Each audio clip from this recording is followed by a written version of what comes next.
Hey, what's going on, everybody? Welcome back to another episode of PMP's Den of Antiquities, and today we have another intro into the Star Wars Perspective podcast. If you guys don't know what the Star Wars Perspective podcast is, it's a segment I do on my YouTube channel where I just bring on people that and allow them to tell their Star Wars story. And today I have Alex on. What's going on, man? Hey, not much. This is the only thing I got going on today. So. Sounds like a good day, man. Any day just sit and talk about Star Wars sounds like a good day to me, you know? Oh, yeah. Well, the first question I usually ask everybody is, like, what got you into Star Wars? Well, probably my dad. So my dad was actually just as big of a nerd as I am today. Like, always been a huge, like, sci-fi nerd. You know, he was very into Star Trek, Star Wars, all of it. And when I was younger, he made sure that I followed the culture as well. Not like, you know, you will watch this and like it. More like, you got to try this out. Right. I didn't like Star Trek, and he was like, okay, I got to accept that. But what about Star Wars? He's like, no, Star Wars is pretty dope. I'll watch Star Wars. Heck yeah, man. Heck yeah. Yeah, I'm not a big Star Trek fan myself. I didn't get into it. Well, the thing that I like about Star Wars over Star Trek is, like, Star Wars doesn't explain shit. It's just like it leaves a lot of mystery. Yeah, like, and it's like not real. Whereas, like, I feel like Star Trek tries to, like, quantify, like, all of its, like it tries to explain all the science behind it, where Star Wars is just like, we blow stuff up in space and there's noise and sounds and all that jazz, you know? Yeah, my dad would always talk about how in Star Trek, like, all the technology they would use, we're starting to see it more and more every day. Like the tablets, they used tablets long before that was even concepted. Right. Like the touchscreen stuff. And it's like Star Wars is more like, yo, there's a war in space and these crazy space wizards are just messing all kinds of shit up. Oh yeah, it definitely has more of I think a fantasy element to Star Wars than Star Trek. And I think that's what I liked more about it, because I'm more involved with fantasy than I am with sci-fi, and Star Wars just kind of blends both of those together very well. That's what I like about it. So if you had to pick one thing in Star Wars, what would be, like, your favorite thing about Star Wars? It could be the vehicles, it could be lightsabers, it could be the Force. Like, what would like an I know it's a broad question, but what is, like, your overarching favorite thing? I think it would be their ability to just humanize different things that they've created to where it wasn't actually, like, human. Like, especially with, like, the clones and the Clone War.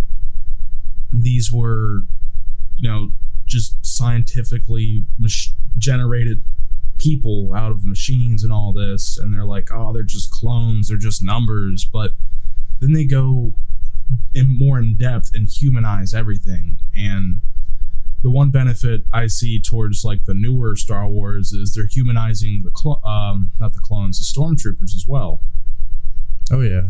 That's what really in Clone Wars, because, like, we grew up with like Attack of the Clones and Revenge of the Sith, like, before Clone Wars happened, and, like, the clone troopers were always kind of just painted as, like, buttholes. Yeah. You know, like, and then like Clone Wars came out, and now they have all these personalities and characters. That's one thing, like, I really like about Clone Wars, is I think Clone Wars gave a lot more depth and personality to a lot of the characters, especially Anakin, because, like, there was a lot of stuff that they just kind of, like, I saw it in Anakin, like, I was always a big, like, prequel defender, when, like, because, like, the prequels are kind of beloved now, but, like, back in the day, people were crapped on. They were hated hardcore, and nobody remembers that, which is kind of frustrating. Yeah. It's the same thing the sequels are going through right now. I think with time, I think there's still probably going to be a stigma around the sequels, but I think it'll be a lot less than what it is now, given, like, 10 years. Yeah. I mean, it's like a fresh wound. They just made this, like, huge gaping cut, and we just need time to heal before we can actually, you know, really enjoy it. But, oh yeah, for sure. Yeah, going back to the whole humanizing thing, yeah, it's just they saying like, what you just said, the stormtroopers were just, buttholes and everything. I'm like, yeah, we always thought nothing of them when they get blasted down or cut in half with a lightsaber. We're just like, good, dwindle their army, their numbers. Let's get rid of them. Oh yeah. And then I don't know, you're starting to see more on the perspective of both sides. So they created this entity that is just a number to you. Like, you have zero care in the world about them whatsoever, and then they're like, wait a second, guess what? These are real people. And you're like, oh. Yeah. Oh snap! I actually have attachments to these now. Yeah. Characters now. Yeah. It's some of those arcs in the Clone Wars are really rough, man. Especially the I don't know how like familiar you are with the Clone Wars, but the Umbra arc where like they that's with the Jedi General Pong Krell, and he's the guy who looks like I'm blanking his name. Dexter, I think it's Dexter Jetster, and Attack of the Clones. He's like, what do you know, Kenobi? Where he goes like the diner, that. I forget that creature's that like species name, but in the Clone Wars, there's like a different version, like the same species, and he has like he's like 4 double-bladed lightsabers. In the Clone Wars, but he basically assigns the clones to attack each other because he says like the enemy's wearing clone armor, and like it ends up being like clones are killing clones because he had like turned to the dark side. Oh, and it was like a really dark arc, and I was like, oh man, like some of the I haven't made it that far in Clone Wars. Oh, well, I'm sorry for spoiling that for you. No, that if anything, that entices me more to keep watching. Yeah, it's like I think that's super twisted. I want to say, dude, yeah, there's some deep arcs in there. I think it's like season like 4 or 5. I want to say it's because there's like 7 seasons, so it's like I'm trying to remember which one it is, but yeah, the Umbra arc is definitely watch for sure. So going on, I usually talk to like everybody that I bring on has like a different kind of thing that they do. Last weekend I had a lore master on, and I know you've been doing a YouTube channel with your friends. Do you want to like talk a little bit about that and just kind of? Oh yeah, so honestly, the YouTube channel is actually one of my favorite things that I do now. Like, yeah, I have my job, yeah, I have a degree, but I would just hate day to day if I didn't have the YouTube to like go back to, because it's just something that I always look forward to doing. For sure. My buddy and I started this back in college almost 3 years ago. A 3-year anniversary is coming up, actually. He saw my PC like setup, my rig, and he told me about how he always wanted to start a YouTube channel, but he's never had a friend like to like be consistent enough to stick with it and actually create this channel with him. And I told him, dude, I've been watching Markiplier, PewDiePie, Jacksepticeye, all these big names for years now, for a very long time, and I would love to get involved in that. I would love to be part of that world. And we just went in like we didn't prepare at all. Like, it's kind of, here's a game, boots first, play it, talk like we always do. Right. We play games together, and we definitely evolved since then. Originally, like, if you can like scroll through all our videos, we're getting close to 200 videos here soon. Oh, that's awesome, man. And it's quite a bit. Yeah, it's a lot, and I'm pretty proud. Especially since it's not your like career, like, it's like you have like YouTubers who do like, upload every day, but like for somebody who's just kind of like, that's not your main job, that's impressive. Well, I appreciate that. Thank you. But it's just like, we always started it because we wanted to do it and have fun with it. And we never went into it like, let's just do this for the views. We need all the people to like us. We need to be loved by millions. No, we went into it because we're like, this is something that 2 best friends can just start doing, have a great time. And if something comes out of it, something comes out of it. And we're now reaching a point where we're starting to get noticed. And I don't know, it feels rewarding, feels good about it. Plus again, it's so much fun to do it. If you are out there and you watch YouTube videos, I mean, you're watching this one. I recommend, should like, be. if you have the aspiration, just try it out. Just do it. Like, you're not going to be great at first. Hell, I don't even think I'm great now. Yeah, for sure. But you I get feel better. the same way. You not learn about you. Yeah. I was like, Wow. yeah, for sure. Like, I'm like, yeah, you're not great. I'm Yeah, in you for suck. me. I'm like me too. I'm just saying, you're never gonna know unless you try. And I'm telling you, if you start trying, you're gonna find yourself having more fun than you think you would in the first place. Oh yeah.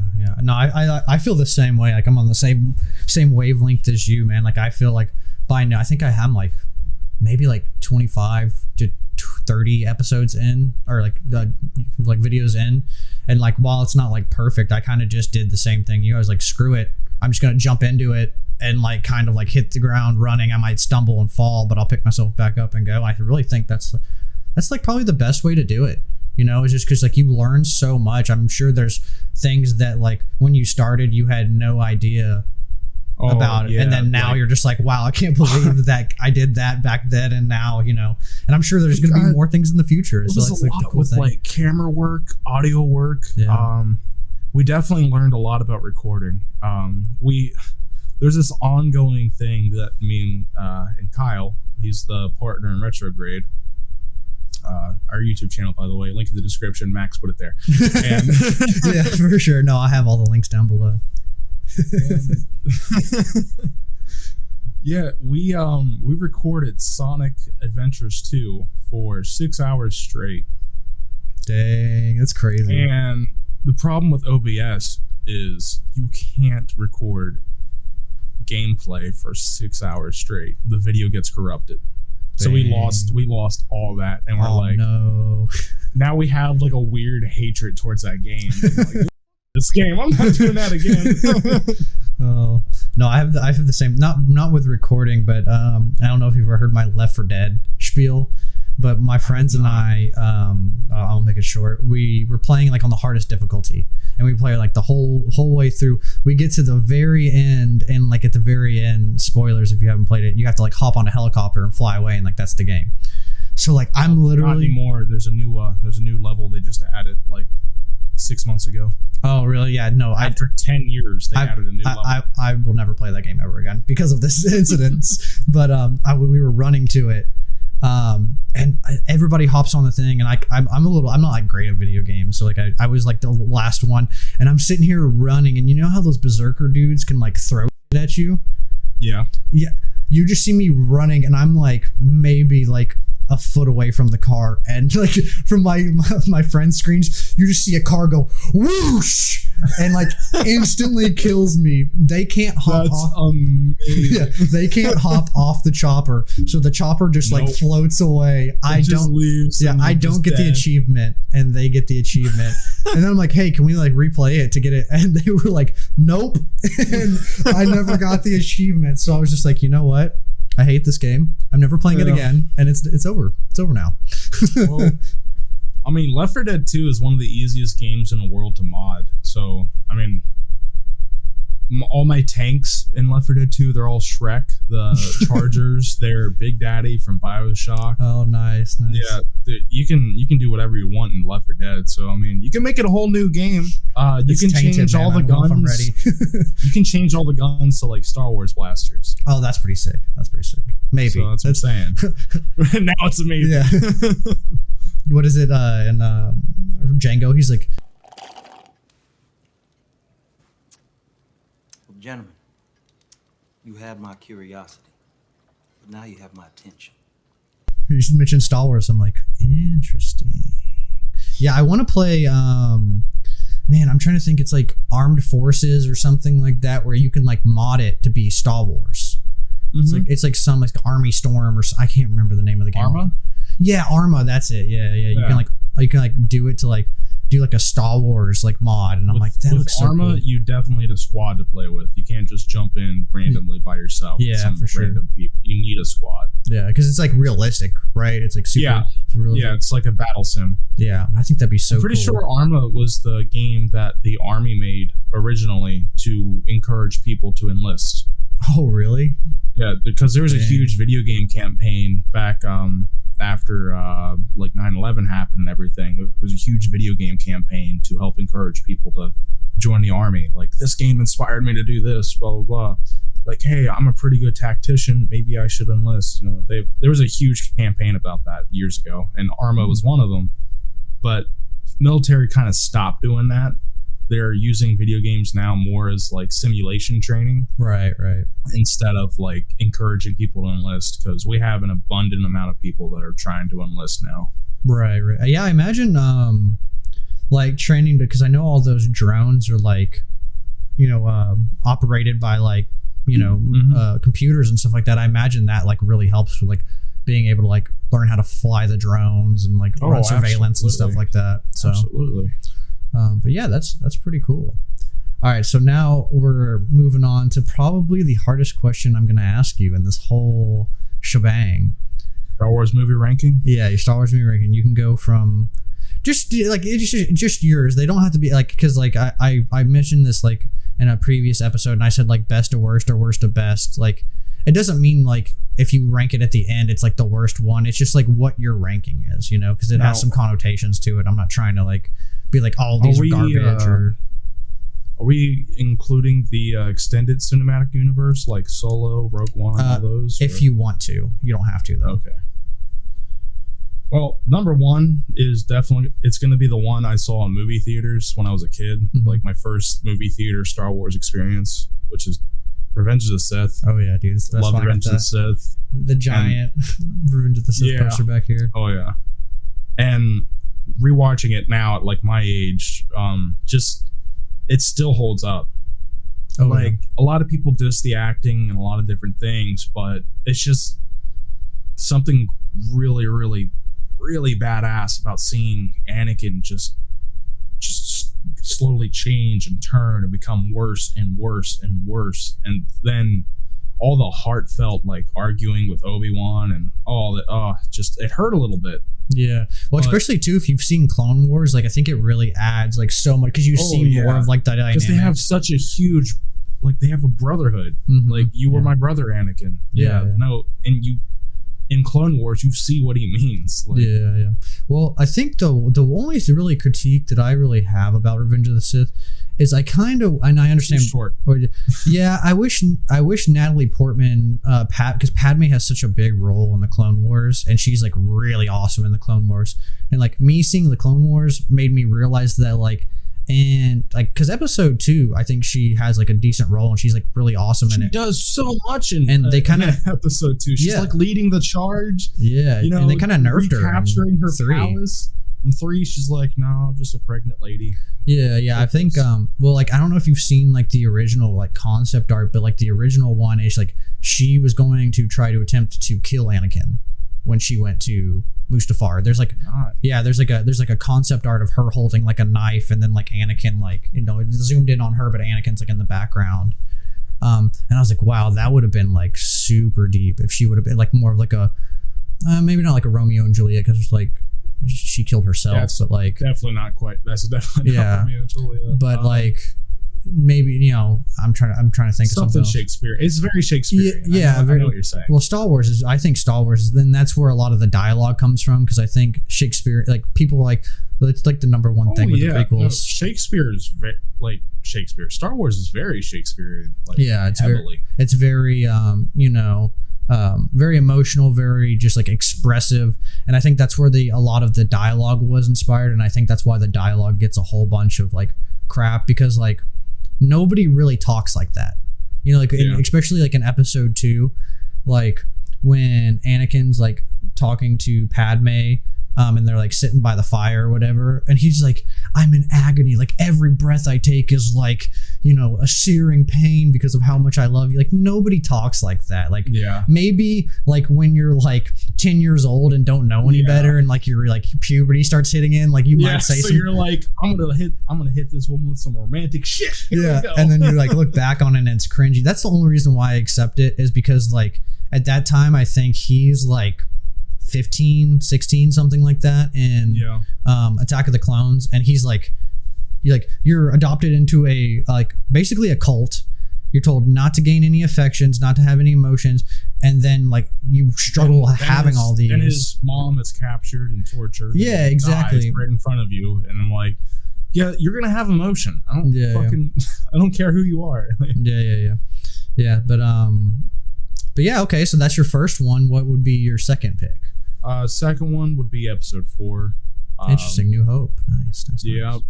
Got that one up there too. I got the Japanese version because I thought that was cool. But keeping it unique. Nice. Yeah, nice. I have the original too. I just haven't hung it up yet. It's just been. Wow. Yeah, sure you do. It's right there. You can see it in the video. You're like, sure you do. I'm like, bro, it's right there. Are you sure about that?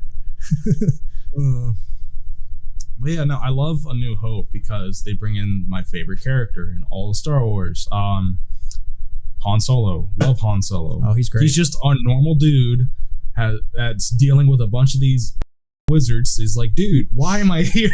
Yeah. Well, I really like Han Solo's progression because he kind of goes caring about to anybody. Yeah. Because he's basically a New Hope and Empire. Like Empire is when he kind of starts phasing out of his toxicity, but like when you look up like toxic man, like I feel like Han Solo is like toxic until like basically like the end of Empire, and then he like starts to turn back. But I like that character shift, and that's not the diss on Han Solo because like I love Han Solo too. Like I'm not trying to crap on Han Solo, but like I really like that transition of like he's just kind of in for himself. He's like he's like a ladies' man. He doesn't really care about anybody, and then he goes to basically being like and also he doesn't care about like the Force, doesn't believe in it, and then he goes to like being like a war hero who like really loves Leia and cares for her and wants to protect her, and like he believes in the Force, and like he's like, I used to think that was all like hokey religion and stuff like that, and like I think he says that in Force Awakens. His character development is great. He shows up in Force Awakens and he's just like, oh, it's real. Yeah. Well, that's why I like about it is like he like I think as far as like the range of character he has and I don't think it's talked about a whole bunch. It's like the development that he has is like crazy compared to a lot of the other characters. Like he from start to finish, like he goes through a lot of changes, which I think is really cool and makes him an interesting character. That's like he was a fan favorite a lot. That's the reason he's like made it through the trilogy. He made it as far as he did because he was a fan favorite. They wanted to kill him off in the first one. Yeah. But I think it was appropriate to have him die in Force Awakens. That felt right to me. Harrison Ford didn't want to keep doing it either. Yeah, I think he wanted to die in return for so many years. Oh yeah, no, absolutely. But yeah. But they opted for the more happier ending anyway. But yeah, but I think it had a lot more meaning that his like son, his son like killed him. So, but no, I really like that. But yeah, man, A New Hope there's just something classic about it. Every time, a lot of people say it's kind of slow and it's outdated because it was made in 77. This was the start of it, Yeah. This was. But I'm just this is how my dad described it to me because he saw it in theaters. He said it was the most amazing thing when you see that Star Destroyer fly over your head for the first time. Yeah, he said there was no feeling. Like the entire crowd was hushed. And he said it was the most amazing thing to experience in theater because nobody's ever done this before. No one's ever made just a movie in space to nearly as much depth as this before, and that might be another reason why A New Hope is ranked so high in my list because the way he always like explained it to me. Right. Well, there's nothing like better than like when like a passionate fan can like really articulate like why they love something so much, especially one that was there for the premiere. Yeah, exactly, dude. I can't even imagine. If I had a time machine, that's what I would do. I'd go back and see all the different stuff. So, And one thing that really upset me is the whole, like, I wish I could have been surprised by the whole Luke, I am your father thing. I wish that could have been like a huge shock to me. Yeah. Like it was for the people that watched the movies. Cause I mean, I saw like all the memes and everything. I watched, Robot Chicken when I was younger. And of course they did Star Wars Robot Chicken. Stormtrooper. Stormtrooper. My lord. Stormtrooper. My lord. Stormtrooper. My lord. Stormtrooper. My lord. Stormtrooper. My lord. Stormtrooper. My lord. Stormtrooper. My lord. Stormtrooper. Stormtrooper. Yeah, no, I saw all that. So the whole joke with I am your father and everything, that became such a huge meme when meme culture started, and it became like a joke on like all these spoofs, and that was ruined for me like long before I even started watching the original trilogy. Yeah. And my dad was so happy that I watched the prequels in the way that I did, because I watched the prequels first. He's like, good, okay. Now you can watch the rest of the story. I'm like, really? There's more? No way. He's just like, yeah, the original trilogy. So hypothetical, if you were like, if you had a kid and you were going to show your kid Star Wars, would you start with the prequels or would you start with the originals? I would start with the way they released. I'm gonna show them the way they're released. So A New Hope, Empire, Return of the Jedi, then Phantom Menace, like that. Yep. Oh, okay. Yep. I'm gonna show them the way they premiered, because that's how they were released. That way, it takes pressure off of me on how I should show them. right. Because that's too much pressure for me. Yeah. No, I don't think there's really a right or wrong way to show it, but I was just curious to see. But no, man, the only thing that really bugs me, and like the more and more I watch it, it became like a thing, is with A New Hope. I think they should have hearkened a little more on like Leia's sadness with Alderaan. Yeah. They kind of shrugged it off. Like that's my whole planet was just destroyed. All right, well, let's move on. Yeah, and like I get it. Like I think it's just like one of those things where like events are happening so fast. It's like I don't have time to stop and like dwell on this. So I got to keep moving forward. I think it's like that was the approach that like Lucas took with that. But like even like I would think like maybe like man, you wouldn't even have had to add like anything. Maybe like a 30-second scene or something like that when like Luke is like sad that Ben dies, like when they make it off the Death Star and he's like, oh, and she's like comforting him. Like I felt like they could have added just like a little bit there, and he could have been like, well, like, oh wow, I'm like sad about Ben, but like your whole planet got destroyed. Like how are you? Or something along the lines of that.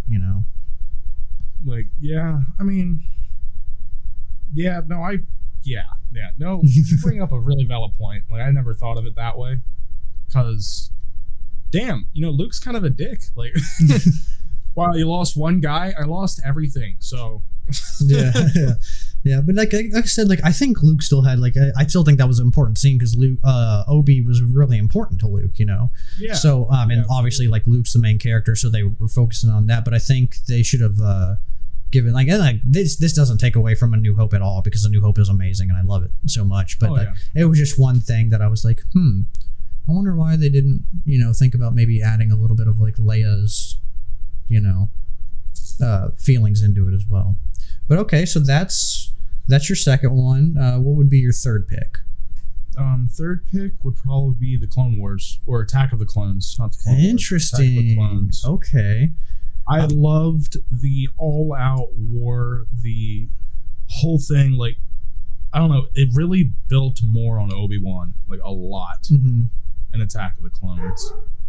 He spent his whole time looking for Jango Fett, like whole movie.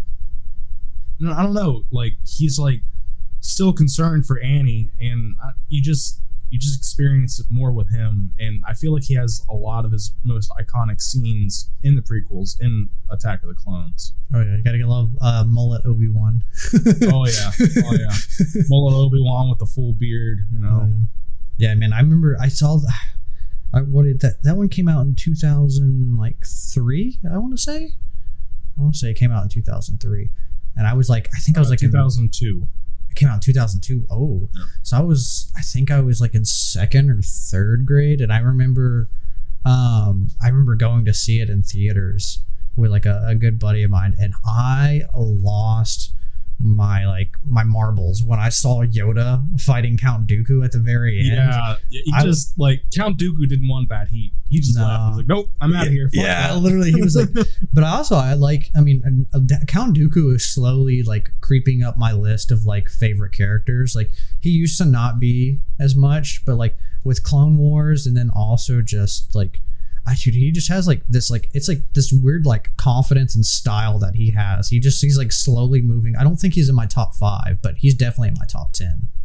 Oh, he's my favorite character to play, like my favorite hero to play in Battlefront 2. Oh yeah, he's good. I don't know what it is with Dooku, but I wrecked with him. He's fantastic. Oh yeah. He's plus he's got the saber-ended lightsaber, the curved one. Yeah.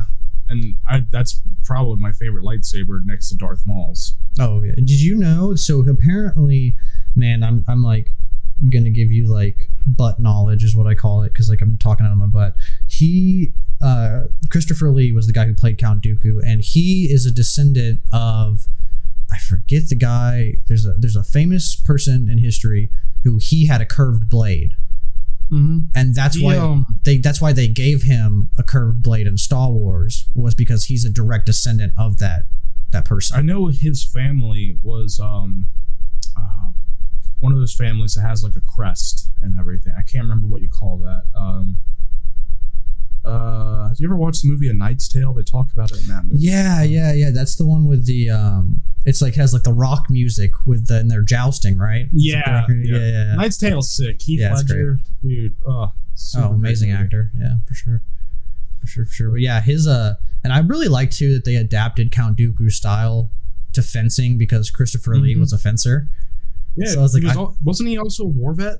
Oh yeah, he gave Lucas pointers all the time about like death scenes. Is like, do you know what a man sounds like when he gets stabbed? Yeah, in the back, he's like, because I do, and I was like, I was like, Jesus Christ, because no, I think that was actually for that scene that you're talking about. I think that was actually for Lord of the Rings, because he plays. Man, you're right. I'm blanking on. That was for Lord of the Rings, not Star Wars. I'm blanking, dude. My Lord of the Ring knowledge. Sorry, Lord of the Ring fans, don't kill me. But I forget the character he plays, but he gets like stabbed in the back, and he's like the director wanted him to like scream, and he's like, oh no, he's like, you don't scream when you get stabbed in the back. He's like, all your air gets like knocked out, and you're just like, oh. It just goes in depth and explains it like hardcore. I can't even imagine being the director and just being like, oh, so you're real. You're like, you're seeing the realness. You've been there, huh? Yeah. I really should read those employment forms. Like, it's Saruman, by the way. Saruman, yeah, exactly. Okay, cool. Yeah, dude, I'm just Star Wars like pushed everything else to the wayside, so like I have very minimal knowledge. Like I said, fantasy over here. Love it. For sure. Especially when it comes to like video games, and when I watch anime, I like the like fantasy mythical world style animes. Oh yeah, definitely. Those are the coolest. I forget the name of the anime, but there's one where like the dude dies and he's like uploaded into like a video game when he dies or something like that. I forget what anime it's called, but I want to watch it. It looks really cool. Sounds really good. What the hell? Yeah, he dies, and he has the choice of like going to heaven or like being like basically reincarnated into like a video game. Oh yeah. Is it jobless reincarnation? I'm not sure. Like I said, there's a lot of reincarnation animes. It's been the new craze as of like the last like 3 to 4 years. Yeah. Ever since Sword Art Online, they took it like a little bit further. But we're not here to talk about anime. Let's sit here and talk. Go down. That's another podcast. Yeah. Another interview. Okay, so that was 3, right? So what would be your fourth one? 3. Fourth would I'm just gonna have to go with Empire Strikes Back with number 4. Another classic. Because that was just fantastic. Great ending, father and son bonding. It's just chopping hands off. Hands off. Oh man, but yeah, Empire is great. A lot of people put that as it's kind of like I think it's in my top 5. Usually my list changes so much, but Empire is definitely in my top 5. But a lot of people cite that as like the best one from what like like what I hear, like a lot of the people I've had on have had Empire, like at least in their like their top three. Everybody loves Empire. Yeah, well, I think it's just because like Empire, the rebels lost, like the good guys lost, and I think that was like one of the first times, in like cinematic history. Didn't the hero didn't get the girl? Yeah, exactly. The good guys didn't win. It's good to see a story told that way. Oh yeah. Yeah, that's another reason like Revenge of the Sith is so good, because the Sith won. Yeah, hard. Like hard. Yeah.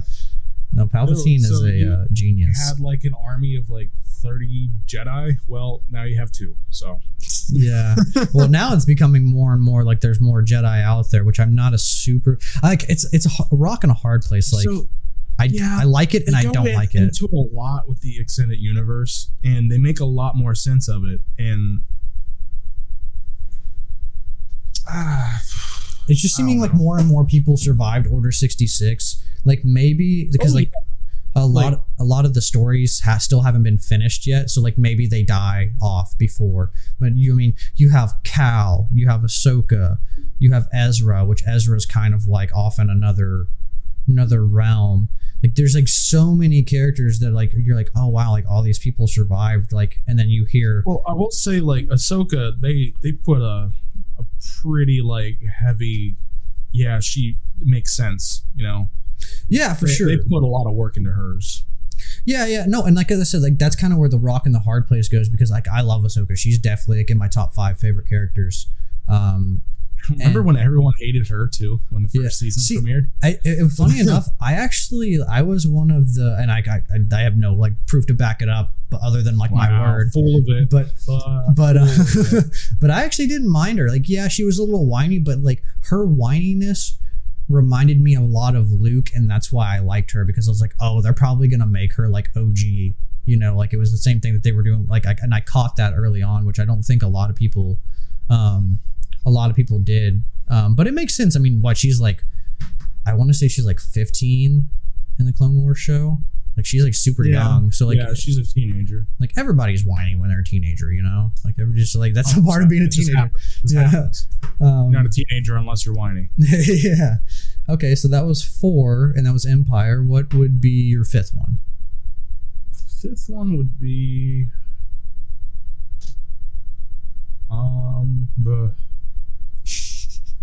But I haven't seen that Star Wars one yet.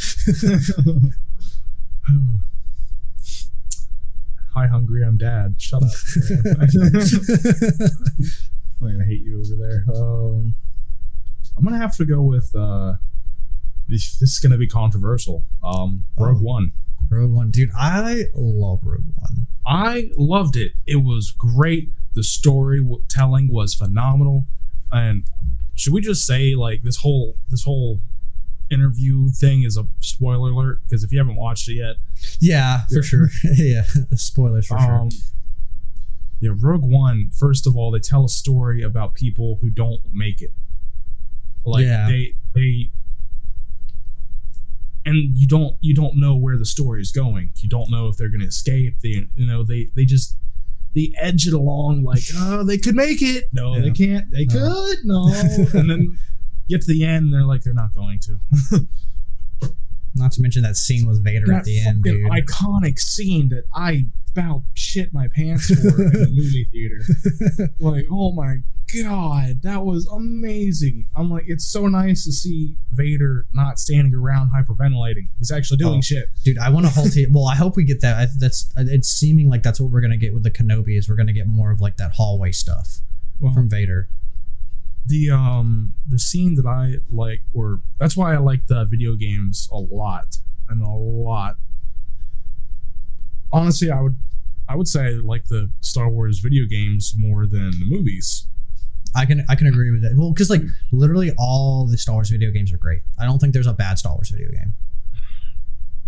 I can't think of one. No. Yeah, I can't either. Like, I had fun with all of them. Yeah, same.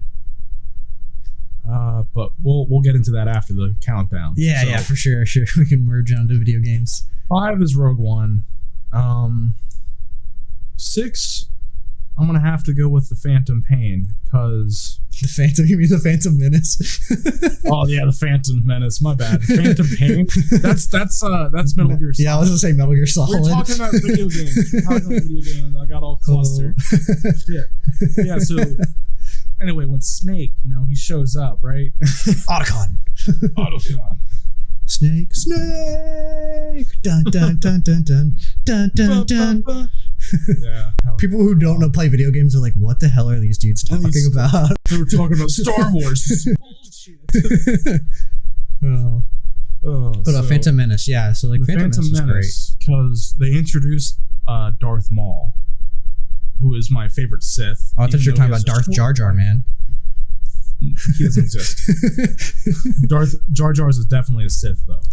But I mean, first of all, did you see his eyes? Nobody even mentioned his eyes. Like, bro, he's a Loki character, man. He's playing dumb.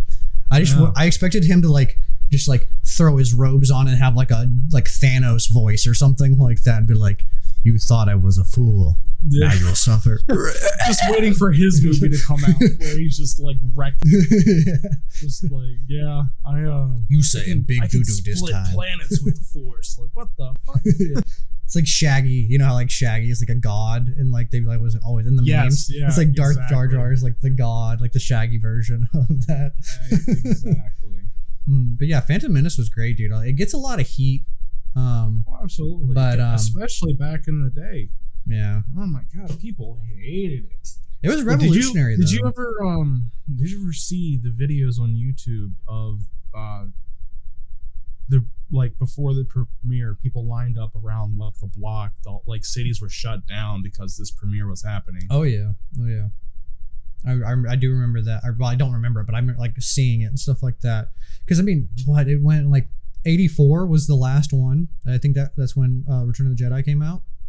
And from 84 to, what was it, 99? Yeah, dude, that's a long wait, man, for a movie series, Well, they all thought it was done. Yeah. And then when you announce something as big as Star Wars, everybody's going to be like, what the? Yeah, like, what the heck? Yeah. But okay, so Phantom Menace. I do apologize if I'm using too much harsh language. I don't know. Oh, so a funny thing, what I do is that when I go in, I actually edit. Do you add bleeps or anything? I use Star Wars. So when Star Wars things, so I'll use Chewbacca going or for Oscar.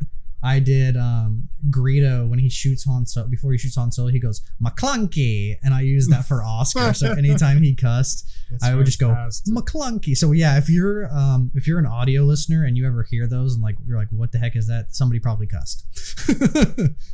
just throwing it out there for you. But yeah, I'll throw a. Well, I'll dial it back. That's my bad. I apologize. No, dude, you're good. Like I said, it's all good, man.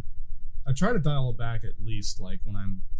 And I'm already dialed back. I mean, you talk to me regularly. Yeah. No, it's tough, dude. Because I'm the same way. Like I say, all the words all the time, and I'm just like, oh man, I'm just like, I try to think of it's hard to think of fillers on the spot. I'm just like, oh man, what can I say for this? If you don't already have it in your repertoire, it's tough. But all right, so Phantom Menace, and then what will be the next one for you? I'm gonna go with the Solo movie. Solo movie, interesting. So, like I said, I love Han Solo. I loved how they told his story there. And when are they gonna do anything with that ending? I will never know. But Crimson Dawn TV show, dude.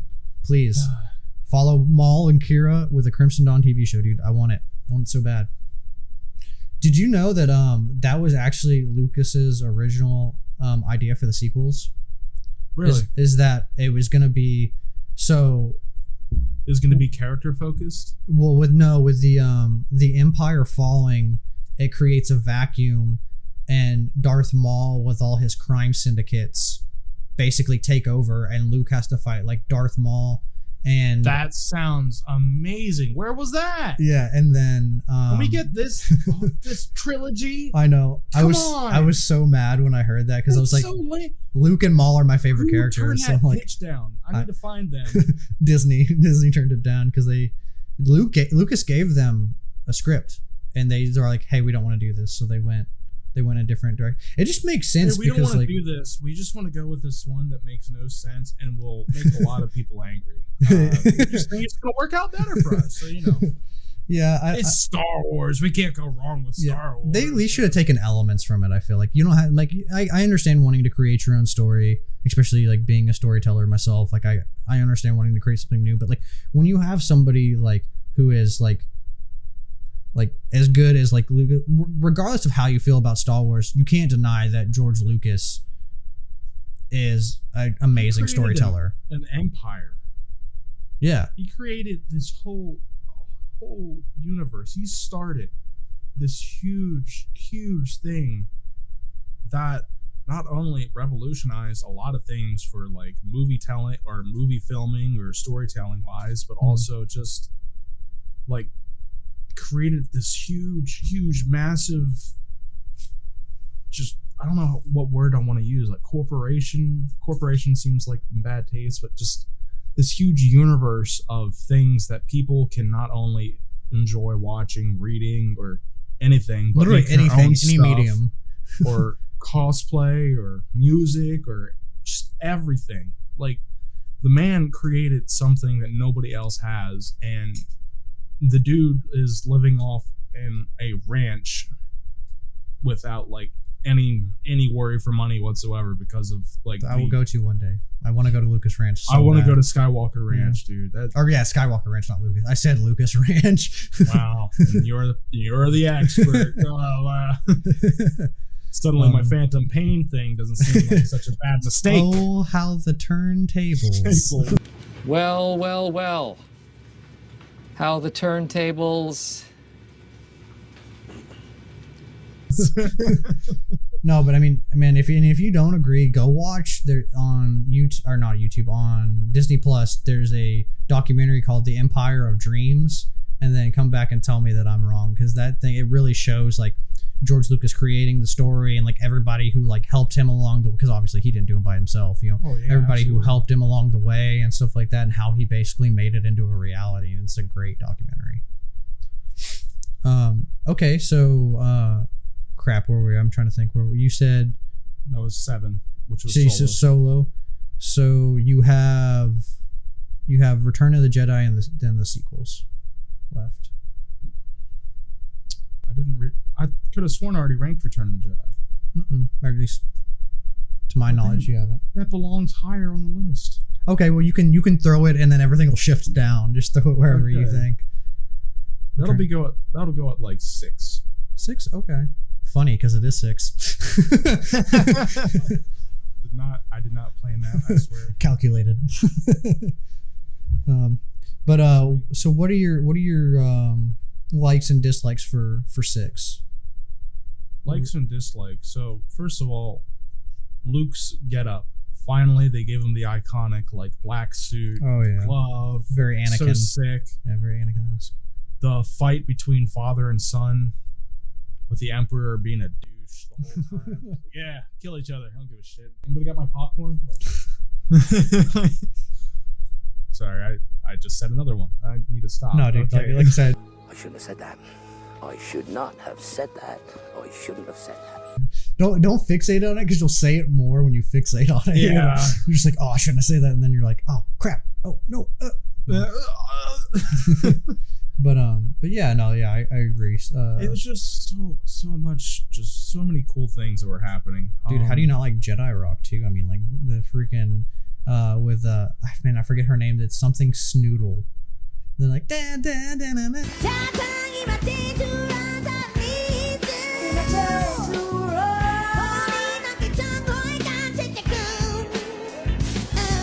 Oh yeah, the Jedi Rock. The Max Rebo band jamming out. Yeah. Then had the death of Boba. Supposed he survived. Spoilers. But, yeah. It's not like there's a book of Boba coming out, but hey, spoilers. No, spoilers. It never happened. Oh man, but yeah, that was interesting. They always love to kill off those iconic characters, man. Like those like awesome. Like they're like, hey, let's make a character look really cool and then kill them with like 0 screen time, and then we'll bring them back later. We're gonna have to bring it back. But all right, and then I guess the rest of them is just the sequel trilogy. Yep, and I don't like any of them, so just put them wherever you want. put them. Well, actually, put the Last Jedi above the other two. The Last Jedi. Interesting. I will give the Last Jedi some perks. First, I do like Adam Driver. I love him as an actor. He's literally fantastic. The best character in the sequel trilogy, for sure. Oh yeah, 100%. Rey, I could not care at all. Do not care. I liked her in The Force Awakens, and then I understood where they took her character development, but it just wasn't for me. So Finn actually had such a good start. Oh, such sad. A strong start. Big sad. And they're like, yo, this could actually turn into something. Then throw it away. Get rid of it. It's gone now. I thought the stormtrooper, or First Order Trooper, I guess, because he's not a stormtrooper anymore, but like the First Order Trooper turned Jedi, I thought was an awesome concept. It's gonna be an amazing thing. It's gonna be awesome. And then they throw it out the window. They throw it in the trash. They stomp on it and they pee on it, and they just like your dreams. They don't care. Because like there's a video game character called Kyle Katarn, and he is a stormtrooper that basically just finds out that he has like force powers, and like basically is trained by Luke and stuff like that, and helps Luke rebuild the Jedi. And I was like, man, that literally could have been Finn. That could have been like the movie version, and like that would have been so cool. Not to mention they ruined Luke. Yeah, like Mark Hamill even came out in an interview that he had to take down and take back everything he said because Disney forced him to take it down. He did not think that's his character at all. He's like, that's not Luke. That Luke wouldn't. Like Jake Skywalker or whatever he called him. Yeah. So like this is what I'll say, because like I try to be very sensitive with the way I talk about the prequels, because I sequels. When I say prequels, the sequels, because I know how I felt when people really crapped on the prequel trilogy. Is really something that was not liked by a lot of people, and it turned me almost away from being a Star Wars fan, where I kept kind of Star Wars to myself and didn't talk about it with a whole bunch of people. So I don't want to do that. I'll make this statement real quick. If you like it, who cares? Makes you unique. You have your own opinion. You have your own thoughts about things. Good. Don't be a sheep. I don't care. Like, I'm just explaining the reasons why I don't like it. Yeah, for sure. I mean, and this is the whole part of the podcast, is it's your Star Wars story. Yeah. I'm just letting it out there to anybody who's watching. If you like the sequels, if somebody thinks less of you, don't hang around that person, because they're thinking less of you for having an opinion. Well, friends don't do that. Friends don't make. I mean, unless you're like hazing, which is like a whole different thing. But if you're hazing is so different. Yeah, but if you're bullying somebody because they like a movie that's made up, that's not real, doesn't have any real context, that's made up. They think less of you because of that. Yeah. But not worth hanging around. But with also that being said, I do agree. I usually just say, I chalk it up because people are sensitive about the prequel stuff. I just say this prequel or the sequel. I keep saying prequels. The sequels didn't speak to me. I personally, I think the way that they wrote Luke, I disagree with it, because I don't think that's in Luke's character arc. But as far as from like a storytelling, like character development, I don't think that was like, I don't think that was bad. Like, because characters go through different arcs, and while I personally don't think that that's what Luke would do, I think that's, as far as like a storyteller's point of view, I think that is a realm of possibility that he could have gone down. And I'll say it that way. Like, I don't think that's Luke and his character, but that's my Luke and my version of Luke. And I know there's some people who probably like, man, I really love the way that they like made him basically in like an old crusty man who just turned himself off from the Force and doesn't want to be a Jedi anymore. I see that point. That I like. It's the whole, I sense evil in him, let's murder him. Or I don't know, the way he reacted to Kylo Ren back when he was training him, that didn't feel right at all. No, I do feel that. I think the execution was just poor, because I get what they were trying to say. It was like, and his like he sensed so much darkness in him, like his instinct was to just like ignite his lightsaber, and because Luke is so not dark side that he just his initial reaction was just to like basically exterminate, because that's what he was programmed to do. Except when he dresses in all black, but Yeah. we'll ignore that. Yeah. But that's what he was, I don't agree with it, because I don't think Luke would ever try to like kill Ben unless Ben absolutely not. Unless Ben destroys the whole Jedi Temple, and then he's kind of got to do it out of the sense of, like, hey, you're he didn't. Yeah. And even in the books, like, I think they said in a comic book, like Snoke was the one that destroyed the temple. Yep. Ben didn't destroy it, so it really didn't make sense that Luke was just like, hey, this kid's having nightmares, I'm gonna slash him, because why wouldn't he dream? Kill him. Because he would have done that with Vader too, because Vader is arguably way more darker than Ben ever was. Oh yeah, and he's just like, no, we'll save him. But again, like Vader has brought the like half the galaxy. Sorry, I did it again. Half the galaxy down to its knees by his own like hands. Like he was such an unstoppable force, and he has killed a lot. He wiped out the Wookiees. Like not just the women, not just the men, but the women and the children and the children. Yeah. And not just the men, but the women and the children too. But yeah, women and children first. Am I right? Yeah, I guess so. Jesus. So you said Last Jedi, and then where would you place Rise of Skywalker and Force Awakens? Rise of Skywalker is dead last. I did not like what they did with a lot of it. I think there were elements that were really cool in it. Like I liked the concept of Exegol, and I liked all the Star Destroyers with the Death Star cannons. I thought that scene was really cool. The Emperor coming back, I didn't have a problem with it as much as everybody else does, because that's how he comes back in the EU as well.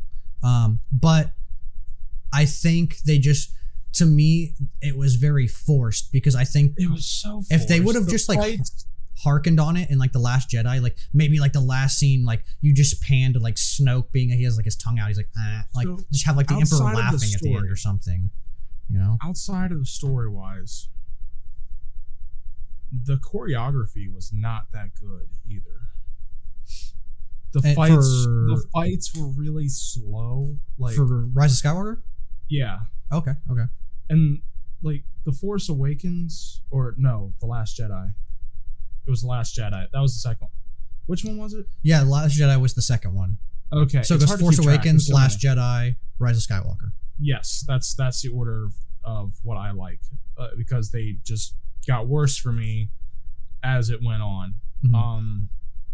But I will say, at least the Last Jedi had that really cool fight with the Imperial Guards, which was completely unrealistic, because those guys are ridiculous. They're absolute units, and two kind of trained people, I don't think, could take them all out by themselves.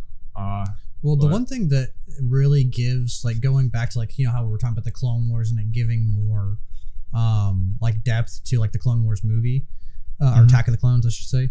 I think Rise of Skywalker did that, and that the reason why they were able to like knock out all those guards is because they were a dyad, which is like literally the strongest force bond in the galaxy. And I think that's like honestly one of my favorite things about the sequels is like, I think a force dyad is like one of the coolest concepts in Star Wars. And I think it gives that scene way more depth, because everybody's like, how did Rey, how did she become like so powerful? Like she had like 2 seconds of training, and like Luke didn't even really train her, and like how is she like, they call her like a Mary Sue, like how did she? But with the Force dyad, I wish she trained a little bit more, but like with the Force dyad, she learned all. That's why she was able to beat Kylo, is because it's like kind of like how like in the Matrix, Neo downloads all like the fighting styles and stuff like that. Well, with the Force dyad, it's the same principle. She learns. That's why, like, if you go back and watch how she fights very closely to how like Kylo fights, and that's why like I said, and I'm just giving that reasoning. I still think it's kind of a little bit lazy writing on their part. I think she wouldn't have gotten much heat if she would have trained a little bit more. Or they could just throw a couple more training scenes, like they did throw it in the Rise of Skywalker. You see her like running the training grounds, which I thought was great. I thought it was nice to see her train and become, become like a better Jedi. But yeah, the Force dyad was something that I thought was really an interesting concept. And I mean, they also, I got a lot of dislikes with this. So yeah. Well, hey man, voice your opinions. It's your opinion. So like, they introduce characters for merch, and it's really frustrating. Like the little weird penguin bird things. Porgs. No point for them whatsoever to be there. Yeah. But they really focus on them, like, oh yeah, we're gonna sell so many plushies. Yeah. That's just the business side of things, man. They had even like keep your business at, like, let the movie run, and the business side of things will happen naturally. For sure. I agree with you. They obviously don't see it that way. They never forced it before, and they had no issues. They never forced it before, and they never had any issues with it. Right. Like, well, the one that I was kind of confused about is I don't even know her name, but she literally has like 2 seconds of screen time in The Last Jedi. She's a pilot, and she gets blown up by Kylo Ren, and they were selling toys of her, and like literally she has like maybe 5 seconds of screen time. Here's a great example as well. Captain Phasma. Oh, dude, her character was so freaking cool. So cool. The lore behind her was amazing, and then they're like, kill her off right off the bat. She's gone. She built her armor from Palpatine's ship. Yep. Like, I was like, what? That's like sick. That's so sick. And then they're like, yeah, she's dead now. What? Yeah. Why? Well, at least the one thing I will say about that is I think they did do a good job at making that's Finn's main enemy. Yeah. And I did like that. I would have liked to see, I don't know how and to see Finn's main enemy just go away immediately, just kind of, what does it say for Finn's character, for his big main enemy to be gone so fast? Yeah. I think she should have gone, but I think she should have gone in the Rise of Skywalker. I think honestly they should have, and like I said, this is my opinion. I'm not trying to take away from your Last Jedi views, not you. I'm just talking to the audience in general. But I think it would have That's offensive. I think that would have made more sense for Finn to go with Rey and get Jedi training from Luke, because how cool would it have been to see Finn holding a lightsaber and Captain Phasma like fighting him off with the lightsaber, instead of like I think he fights with like the First Order like energy like repulsor thing. Traitor. Yeah, the best stormtrooper in the whole trilogy. But I think it would have been so much cooler to see him with like, I don't know what color lightsaber. They could get green, whatever lightsaber you wanted to. But man, like, I was really excited for that fight too, because Traitor showed up with that baton. Yeah, like, yo, let's do this. Yeah. Gets blasted, and you're like, oh man. Come on, Han. Let me just see a little bit. Yeah, I want a little bit more. Yeah, the backstory behind those characters are cool. Like I know I don't read any of the books, but I know like I hear like the backstory from it, because apparently like that dude was like a part of his squad. Yeah. And was like, apparently Finn was like an outcast and stuff. I don't know. It's kind of annoying because they didn't really include that lore of Traitor until like the internet made that character the most famous character in the first movie. Right. Like, no, for sure. You know damn well. Sorry, I did it again. Disney. that Disney like saw that character and saw the popularity he was getting outside of what they were doing, and just, all right, let's market on this. Yeah, so we planned this all along. He was part of his squad, you know. It felt a little forced that they just dropped that in there. I feel that. Yeah, because they even created the FX. Like, they have like the FX, like, you know how they have the FX lightsabers? They have that. I don't know what weapon it's called, but they have that weapon that you can actually buy and like move and turn and stuff like that. So definitely for another merchandising thing. But all right, we kind of went off on a little tangent. This is why I love podcasts, man. I love going on these little like dives of tangents and stuff like that. It's Makes great for good content. Yeah, true. Well, I love it. The community loves it, so it's great. Let me say before we move on, for sure. I think I should end on a good note for those movies. Okay. So my favorite thing, of course, Kylo Ren being Kylo Ren, Adam Driver, great actor, fantastic actor, kills literally everything he does. Yeah, it's great. Seriously. What If was probably my favorite movie I've seen him in. But my favorite thing about the new trilogy is Kylo Ren's lightsaber. Very impractical, but yeah, it's cool. it's impractical, yes, but the whole, it reflects who you are as a Jedi, who you are as a person. And his was very unstable, pieced together, impractical, pieced together poorly, Oh yeah. And it reflected him perfectly, and I thought that was just a great storytelling. I'm like, wow, that was really cool. Oh yeah, well, especially too, like I really like, because in the this is going towards the video games, but in the Force Unleashed video games, you can choose what kind of saber you have. Like his is it's like a crystals and it's all like a that. fiery exhaust port, like his like shoots out like fire, whereas like the Jedi from like the prequels, there's this more elegant and like streamlined and stuff like that. And I really liked that aspect. I want to see more like non like copy paste lightsabers. That's why I really liked, I wish Rey would have had her lightsaber. I wish he would have built it at the beginning of the movie and fought with it throughout the movie, because her lightsaber is so freaking cool that she builds at the very end, and it's yellow. Like we've never seen a yellow lightsaber before in live action. Like I was gonna say, you see him in video games. Yeah, in video games for sure. But I want to see one in live action, man. Come on, give me a. And but I really thought it would have been so cool to see her with her yellow lightsaber made from her staff and stuff like that. Like the design is like really well. That's one thing I think they did do a good job with the lightsabers. They made everything that needed more time way too short, and they focused way too much on stuff that really didn't need that much focus. For sure. Like I think the Canto Bight scene was made. I love like the concepts behind Canto Bight. I thought they like really did a good job with like the casino and stuff like that. But that literally could have been like maybe like a 5-minute part in the movie, and they could have filled it with something else. Like I didn't need to be a whole, I don't know how long it is from start to finish, but it's definitely more than 10 minutes, of the movie. And I felt like it could have been condensed down to like, like a little bit less. But man, yeah, no, like there's, like I said, I try to focus on the things that I do like about the sequels, because I think once you start focusing on all the stuff that you don't like, you kind of can go down that like toxic road a little bit, because the sequels aren't all bad, they're not. They definitely have some like, really good movie. They're not the worst movies out there. Like you can sit down and watch them. It's just, I prefer to watch something else. For sure. No, hey, and one, more power to you, and two, I like I said, I completely agree with you. I think that, but that's the one thing I also do love about Star Wars too, is like everybody wants.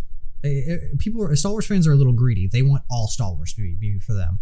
But I think that's one of the great things that people miss about Star Wars is there's so much Star Wars, you can pick and choose what you want. Yeah, there's not very many franchises. There's so much content. There's so much content. You can do whatever you need to. There's not very many franchises that you can say that you can like, oh man, I really don't like this, and still have a lot of other stuff to love. Because a lot of other franchises are only like movies, or they're only books, or they're only video games. They're not branched out.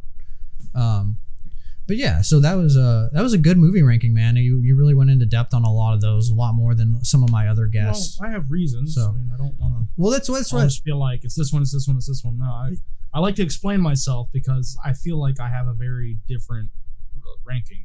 For sure, yeah. I mean, yours was definitely different for sure. I just want to harken on. Do you because some people don't. Do you watch any of like the TV shows or anything like that, or have you not gotten into that stuff? So I watch just everything about the Mandalorian. So good. It like I was kind of bummed after the newest trilogy, because it unmotivated me to keep watching Star Wars, because I'm like, if this is how lazy the Disney's going to treat their Star Wars content, I don't want to be a part of it. Then watched Mandalorian, and it just kind of jump started it for me. Oh yeah. Jump started that real hard. I'm like, oh my god, this was amazing. We got to keep going. And then they introduced the Bad Batch in there with Bill Burr being a part of it, which was fantastic. Love that stand-up comedian. Wait, I don't know if Bill Burr is in Bad Batch. Is he? No, not the. He's not in the series. Oh, you were just saying two separate things. Yeah, like they had the Bad Batch in Mandalorian for a very short time. When? In season 2? I don't think so, my dude.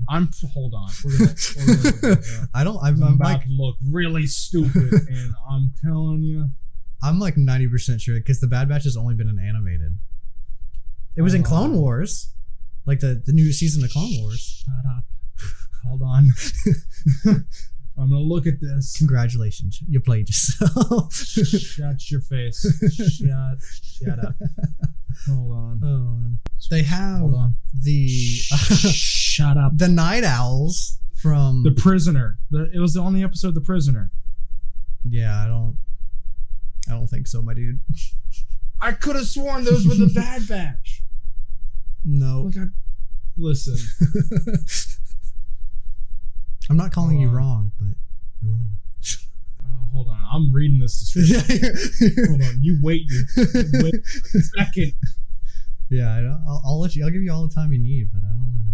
All right, so this is now turning into a watch party where we're gonna watch the whole episode. We're gonna watch the whole episode. But no, I will agree though. So Bill Burr's Chapter 6, awesome. The Prisoner, is the 6th episode of the first season of the American streaming television series The Mandalorian. It was written by Rick. I'm not gonna even try to pronounce that. The episode stars Pedro Pascal as Mandalorian, one bounty hunter on the run who reunited with some of his former colleagues. All right, so they were just a band of mercenaries. Whatever. This is some bull. Oh my god.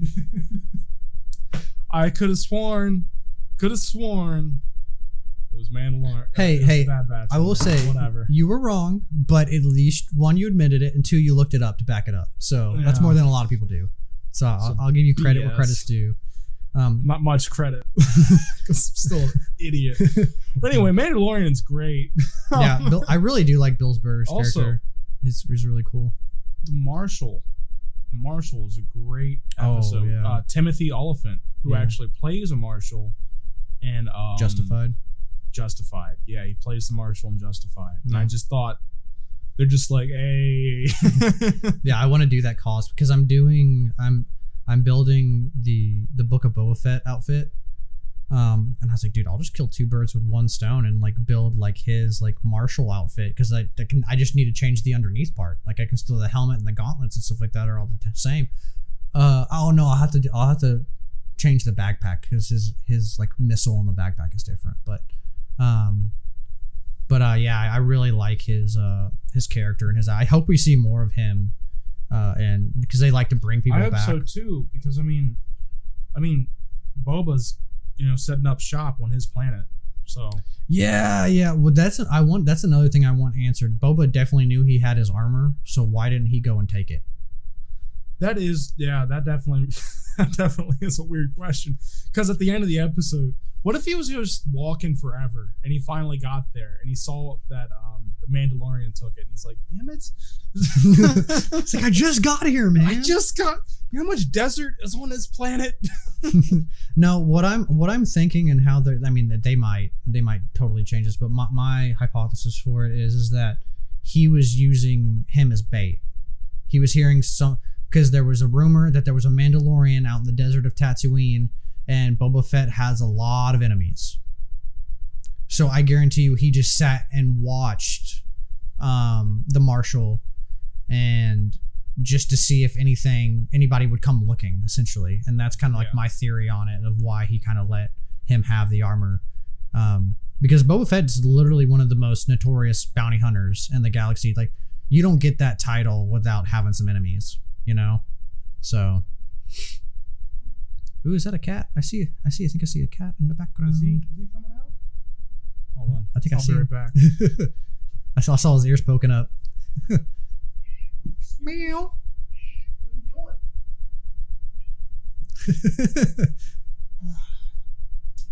doing? Oh, what a cutie.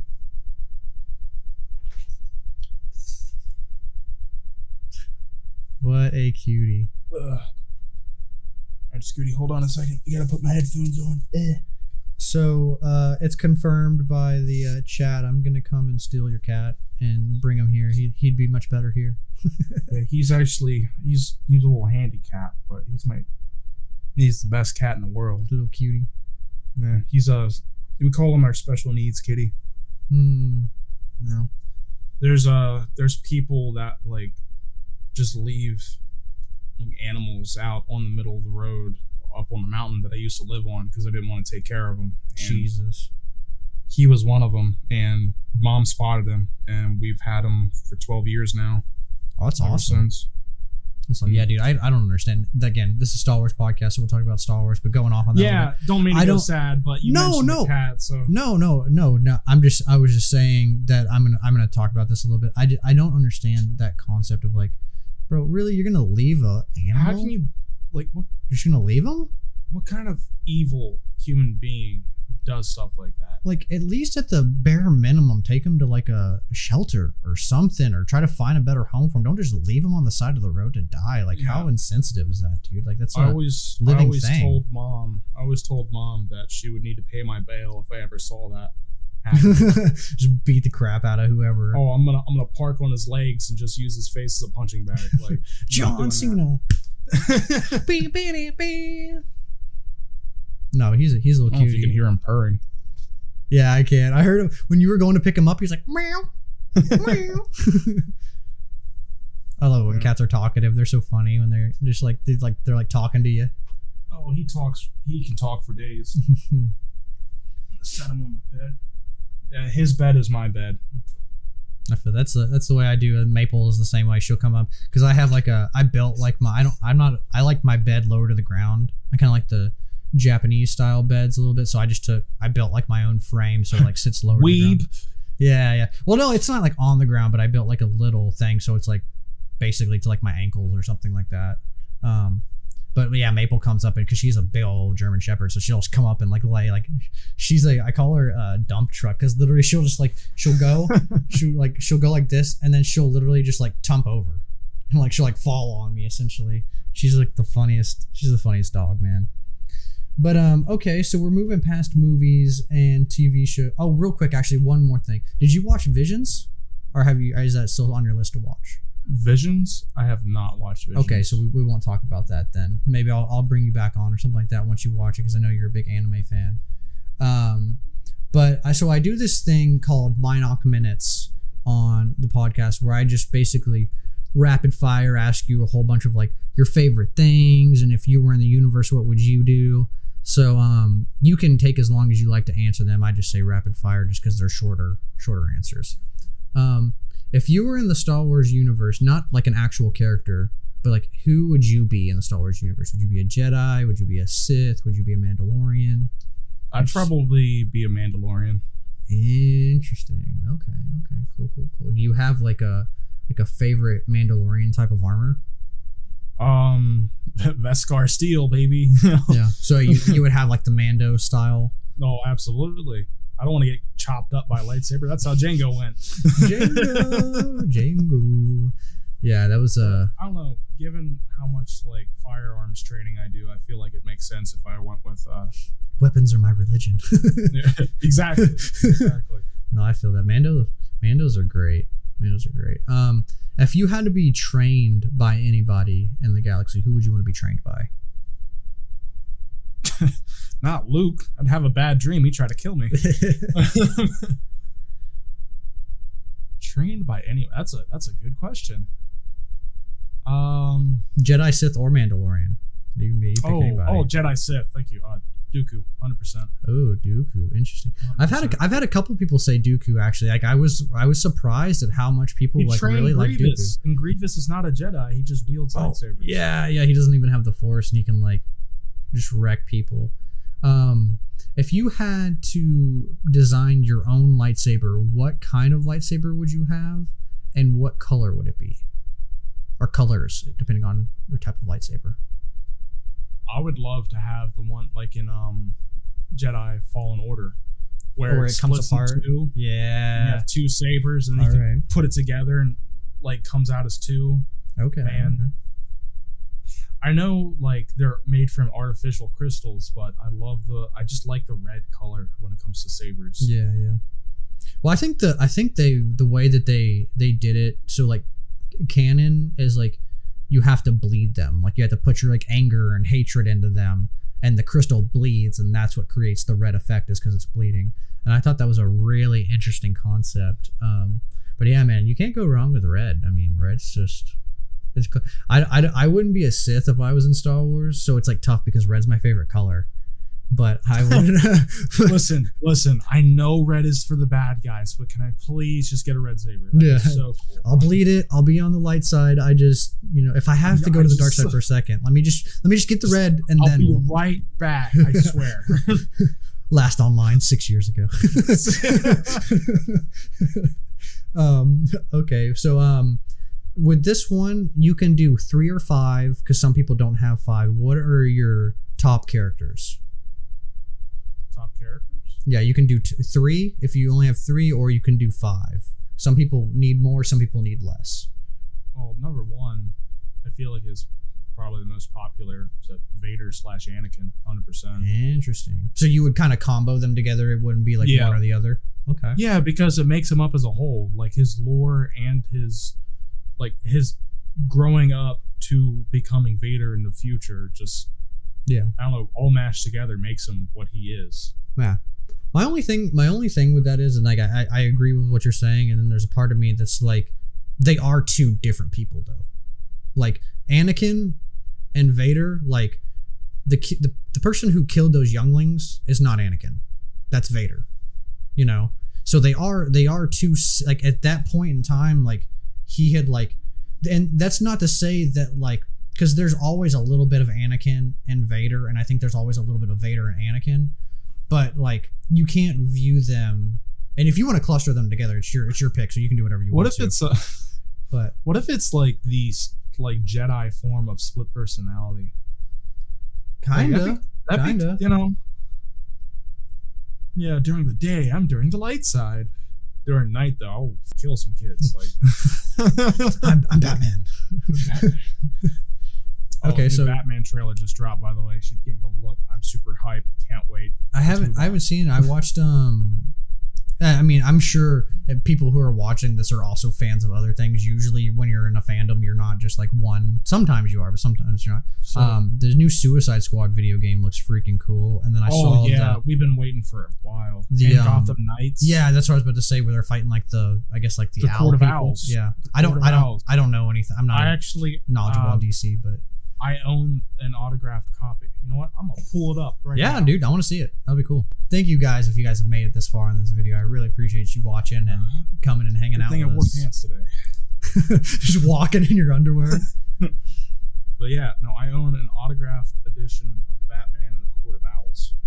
Oh, that's cool, dude. So is it by the artist himself? Artist, yeah. That is dope. And it's the absolute copy. Camera focus.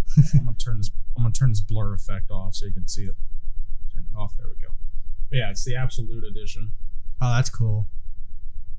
Yeah, Scott Snyder, Greg Capullo. But yeah, no, I'm a big fan of this run. Clearly, yeah. This thing's worth like $600 now. Dang, son. That's awesome though. That's cool that you have. Never selling it.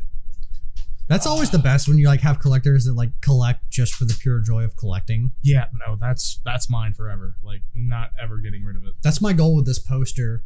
Now that like Obi-Wan is coming out, I want Hayden to sign it and I want Ewan to sign it. And if I can get like the rest of them, like I was thinking about Natalie Portman because she's about to do Love and Thunder. So I was like, she's definitely going to be going to a con or something like that. See if I can get her to sign that.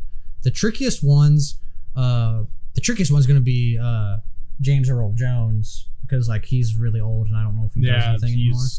I don't know if he does conventions anymore. I mean, he's like 90s. He's like in his 90s. Yeah. And then he's getting up there. Ian McDermott, who plays Palpatine, and then Samuel L. Jackson. Samuel Jackson, it's hard to tell what age he's in because he's like old and young. I think he's like late 60s. I want to say early 70s. He still acts young. Oh, I mean, he looks great. He looks great for his age. But yeah, I want to get that one signed. So, talking about Batman, Mark Hamill. Luke isn't even my favorite thing he does. Yeah, he plays like the Joker. The voices the Joker. He voices the Joker, and that's my favorite thing he does because nobody has ever done it as good as him. Does he do it? He does it in the video games too, right? The Arkham Asylum City, and Night Game. Yep. Okay, cool. Yeah, I haven't checked out the new Batman trailer. I don't think it would. That's the one with Robert Pattinson, right?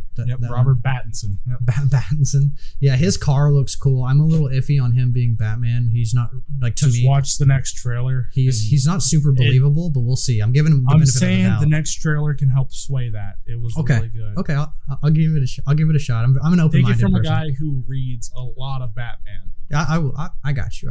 But Shazam looked cool just from like Shazam looked Black Adam. He's a part of that whole whole thing. But yeah, Black Adam. You're right. And then I freaked out when I watched the Flash trailer because freaking Michael Keaton. Yeah. I'm like, oh, dude, they're gonna bring back Michael Keaton. Like that's so cool. Yeah.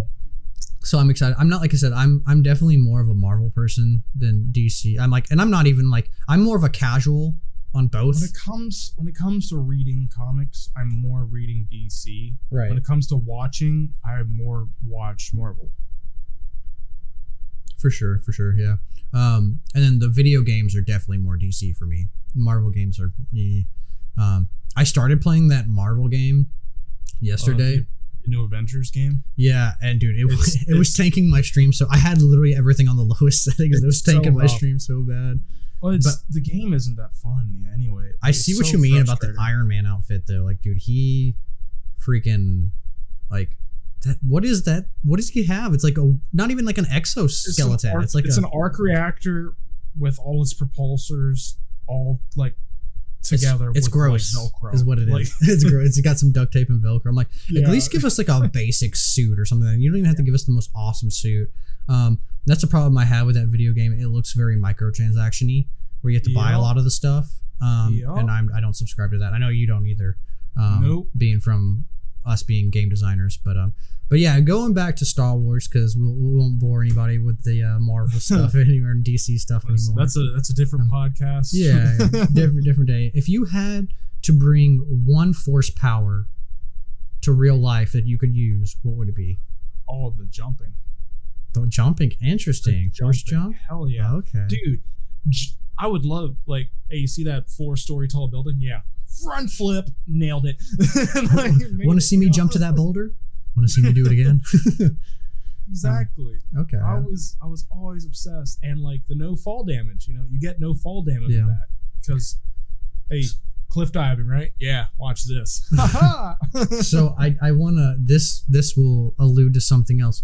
Do you think that because I asked Oscar this question and I'll tell you his answer to it when you answer. Do you think Mace Windu survived the battle of episode 3? I do. Here's why. One, Disney is bringing back everyone, so it doesn't really matter. 2, lore-wise, Darth Maul survived getting cut in half and thrown down a giant elevator shaft. Palpatine survived getting electrocuted, then yeeted down through a Death Star out into space and crash landing on a planet. Yeah, I think Mace Windu survived. And I feel like the time that they ever do, tease him or bring him in or does a thing for him, they're gonna tease it with a purple lightsaber because that's only unique to him. Right, and which is a shame because that's my favorite lightsaber color, but I want more Jedi to have it. But yeah, okay. So yeah, Oscar said that he thought that he was dead just because because I basically said the same thing that you did, and he's like, oh yeah, he's like, I can definitely see that. He was just like, just when I watched it as a kid, like my brain was like, he's dead. So like that's what he grew up with thinking. So that's why he went with that answer. He's like your opinions are valid. He's like, when I watched it, I always assumed he was dead. So that's what he went with. But I like asking that question because everybody has a different opinion on it. Not only do I think he's alive, I think he's going to be a gray robe. Neutral. Interesting. Because I don't think the light side really. I feel like he's going to hold resentment towards that, but he does not like the dark side whatsoever. So he wouldn't go full dark. You don't think he would give in to his hatred, because he uses Vapod, which uses like some like that's his Jedi fighting style, which uses the dark side. You don't think that he would, after his whole order is destroyed, he basically knows that Anakin did it? I think he would blame the dark side and not go full dark side because of that. Interesting. I like that aspect of it. I never really thought about it like that, because I figured he would just be like, he would still be. I feel like he would have been dark side, but he would only be dark side because he wanted to get revenge, and then like kind of be like a Ronin after that. You know, like just kind of like wandering if he survived. But like I don't think he would. Honestly, I don't think he would have survived past like even Rogue One, because like Rogue One is like I think like 10 years, maybe like 15 years after Revenge of the Sith. Yeah. It's something like that. Well, no, it'd be 20, because it leads right into A New Hope, and Luke's like 20. Yeah, directly into the beginning of New Hope. So yeah. Yeah, so it's like 20 years. I don't think he would be around by then. I think he would have definitely been either, maybe not killed by an Inquisitor, because Inquisitors aren't, but like maybe if he did survive, he'd be killed by like Palpatine or Vader, I think, for sure, because he'd be coming back for the vengeance. I mean, I don't really see him being taken out by anybody else unless they like really nerf him. That could make a good movie though, like too, like the ending not being happy, but Mace Windu's hunt for Annie, you know? Yeah. Well, I had this idea for a video game where it's basically the premise of like 1313, except it's not Boba Fett at the beginning of his career. It's like when he's established bounty hunter. And like it's like an open world video game where you can like upgrade your armor and stuff like that and do all this stuff. And then like more and more bounties you start hearing about this rumored like Jedi that has like a purple crystal, and that triggers Boba. And at the very end, I figured you could have like this really like almost like Western where you like hunt down like your father's killer. I don't think Boba could take Mace, but I think if you threw Vader in the mix too, I think Vader and Boba could definitely take down Mace. Yeah, easily. So I always thought that would be a cool idea for a video game. That was like always one of my Star Wars video games that I had. I'm hoping in the new book of Boba Fett that he interacts with Jedi again, because he doesn't really have a good history with Jedi. No, he doesn't. Well, in the comic books too, it's cool because obviously they're not canon, but he fights a lot of Jedi. And with like lightsabers, he like takes their lightsabers and like fights them and stuff like that. Give me that. That's my lightsaber. But do you have a favorite musical score? Musical score? I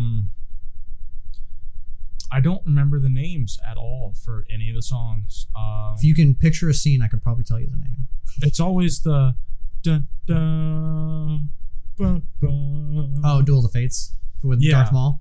Yeah, that happens like every time I hear that song. I think of super dramatic fight about to happen. It's gonna be sick. Let's do it. Yeah.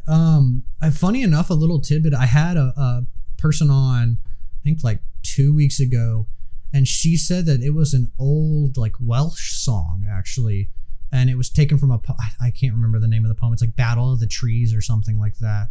Really? And then they translated it because she was saying like Welsh is like really hard. It's like very like very like use your throat.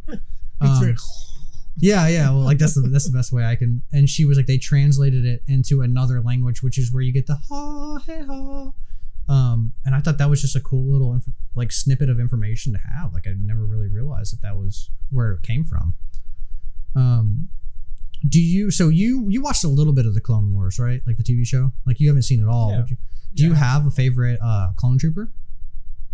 Rex, all the way. Rex? And is he your favorite armor set, or is there another armor set's really cool on it, but just him as a character, great leader, great just everything, and the way he like I haven't seen the ending, but I know like oh dude. I know. Woo! I've seen some things with him and Ahsoka and the emotions. I'm like, ooh. Dude, I would highly recommend it because you're I gonna don't be know if balling I'm. like a I don't baby. know if I'm ready for that emotion. You're not. You're not.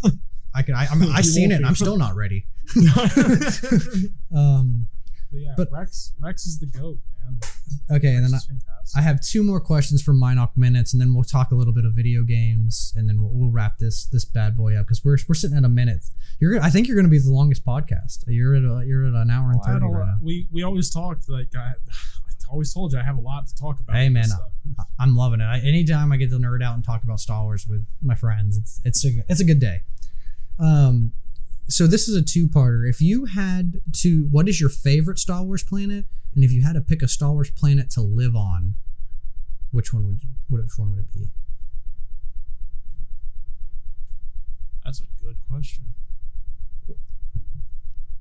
My favorite Star Wars planet, Death Star. You know, it's a It's planet. not a planet. It's the size of a planet. Well, All it's right. the size of a moon. That's fair. That's fair. I'll give you that. Well, the first one, I think the first one's the size of a moon, and then the second one is the size of a planet. Massive. Yeah. So, yeah, you can talk smack all you want. That one is my. Definitely don't want to live there. They have a tendency to blow up all the time. Yeah, not user friendly. I just like to think like around, like getting around that giant Death Star is like a mini mall. So you gotta take escalators. Well, there was millions of people on it. Like that's one thing that they don't tell you is like there's literally like millions of stormtroopers that like died. The Rebel Alliance committed some heavy war crimes. Yeah. Real heavy war crimes. There's a lot of families. Well, that's what I liked about The Mandalorian is because The Mandalorian plays on that when they go to steal Dr. Pershing, dude. And he's like, "Do you know how many people the Rebel Alliance killed on that Death Star?" And like you can see like the dynamic between Cara Dune and like that Imperial officer. And I'm like, see, this is the more Star Wars stuff that we need. I like it when they showed that the Empire's not all bad and not all good, and then the Rebel Alliance is not all good and it has some bad too. I like that. Back to the Bill Burr character in Mandalorian, season 2, his episode in season 2. Yeah, where he shoots that officer, and his story of why he wasn't a stormtrooper anymore, and 10 minutes was better than Finn. And it and yes, that is a meme that you see a lot online, but it's so hard to disagree with because just him sitting there telling the story about him and that officer, so good. And then plow. Yeah, where he's like basically the officer is like, he's like the greater good. He's like those people died for the greater good, and he's like, you say that, but like you don't know what happened to their families. You don't know like what it's like I served with those guys. Like they were like my brothers in arms, and you just treat them like they're cannon fodder. You could see, like I thought that was really good acting on his part. Like his eyes get real watery, and you can just see he's about to just like blow this dude away. Because the Mando's like, bro, chill. You can see like his eyes. He's like, calm down. He's like, no, don't do it, don't. Oh, you did it. But so good.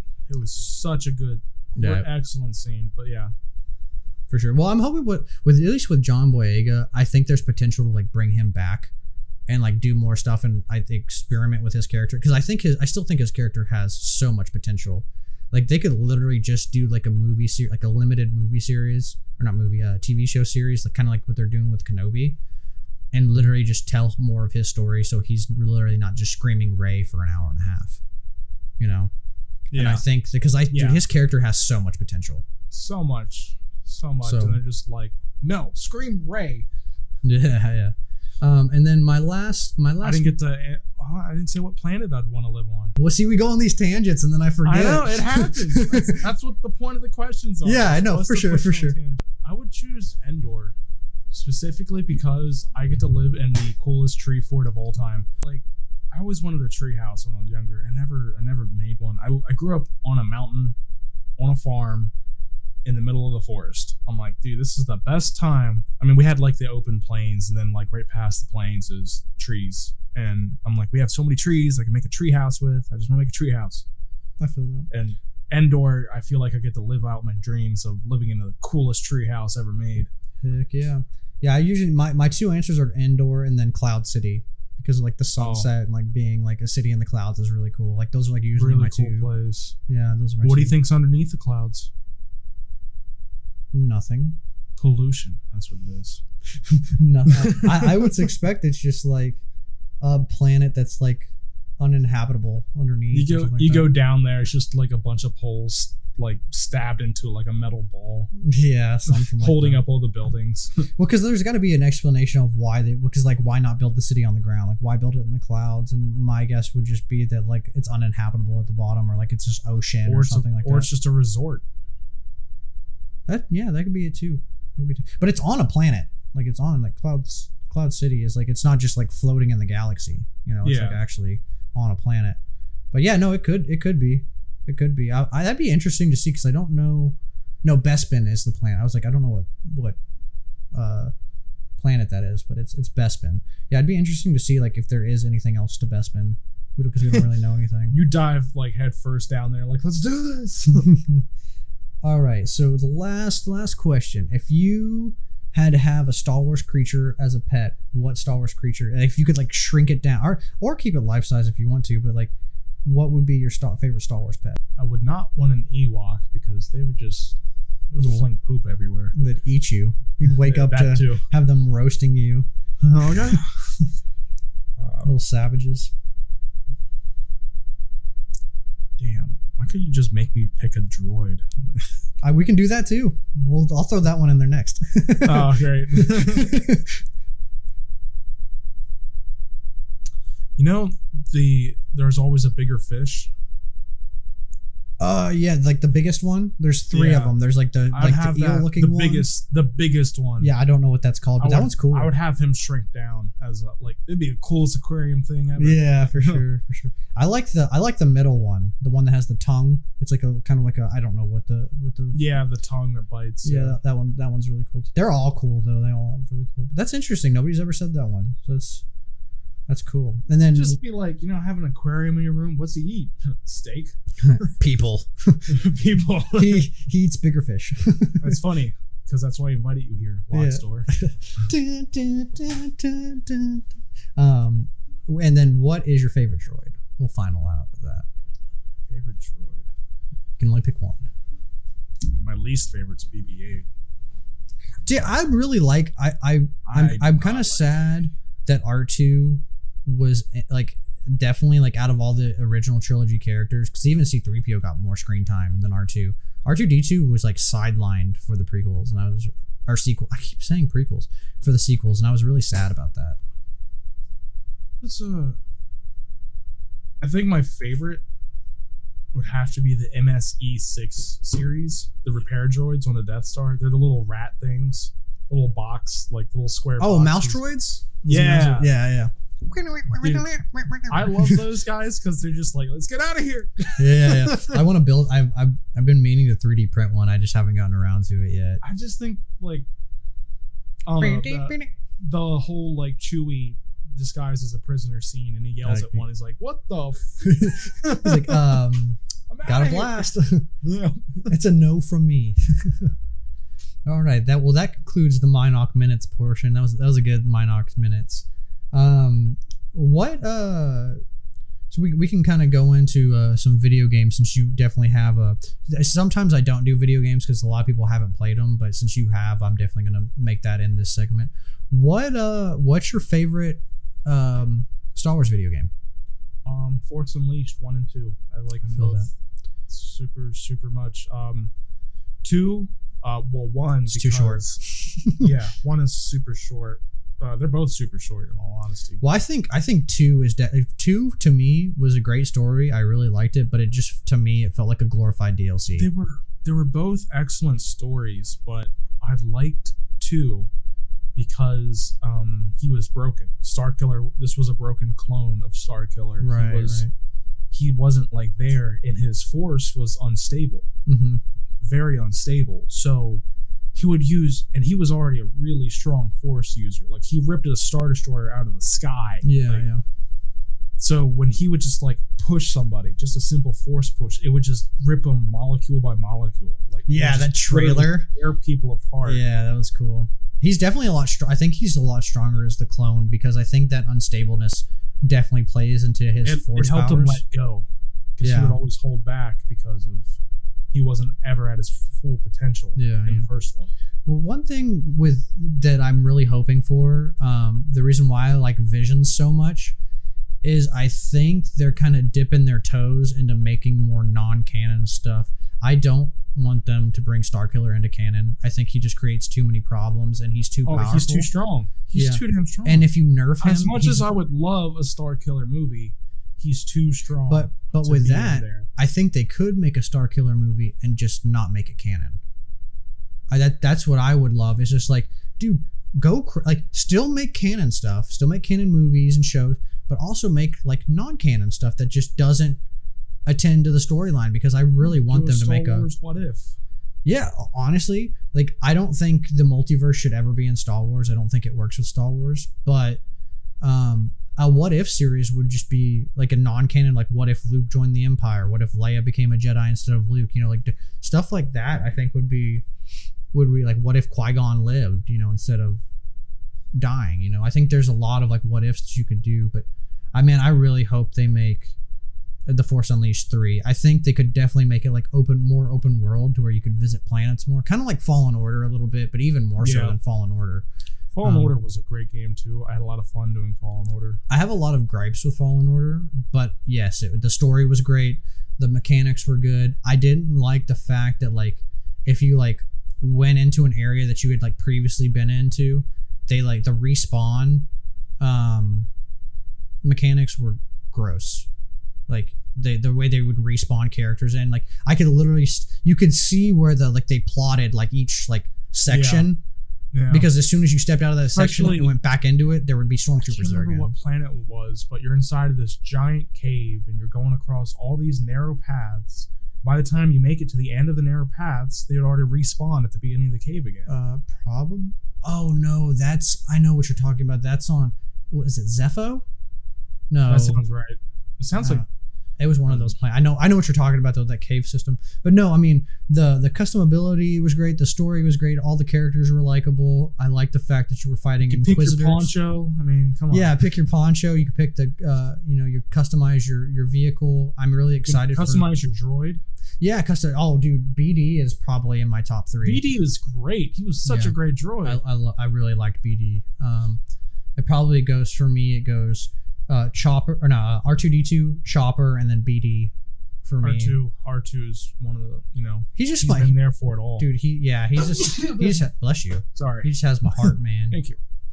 He just has my heart, but dude, the amount of PTSD that poor droid has. I mean. Yeah.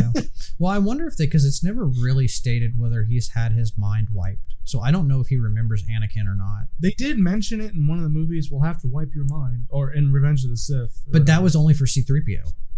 Yeah. Just see through R2D2 isn't a protocol droid. He said have the protocol droid's mind wiped. Oh. So he didn't. True. He didn't. Oh dear. So yeah. So but they could have had R2s. I don't know. Who knows? It doesn't really. I don't think it matters all that much. But yeah, no, The Force Unleashed, man. I think it's gonna be. How do you feel about EA or not EA? How do you feel about Ubisoft making an open world game? Oh, I'm really hype. I'm super hyped for that. That sounds like it's gonna be a good time. Oh my goodness! Like, of course you're gonna have to go through that annoying Uplay.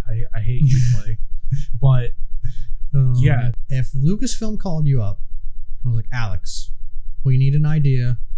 You can make whatever you want to, movie, video game, book, whatever you want to, but we need an original idea. What would you pitch them? Original idea. Or you can still use the existing characters, but just an idea, like a new idea with the characters or whatever you want. I would make an empire building game. Interesting. Like where you only play as the Empire. You have to like rebuild other stuff because the the Republic are messing everything up, blowing up all your stuff, man. So it's like a strategy game, essentially. Well, no, not a strategy. Like what can I compare it to? Like a world building. Like you ever play State of Decay? No, but I know what it is. Something like that, where.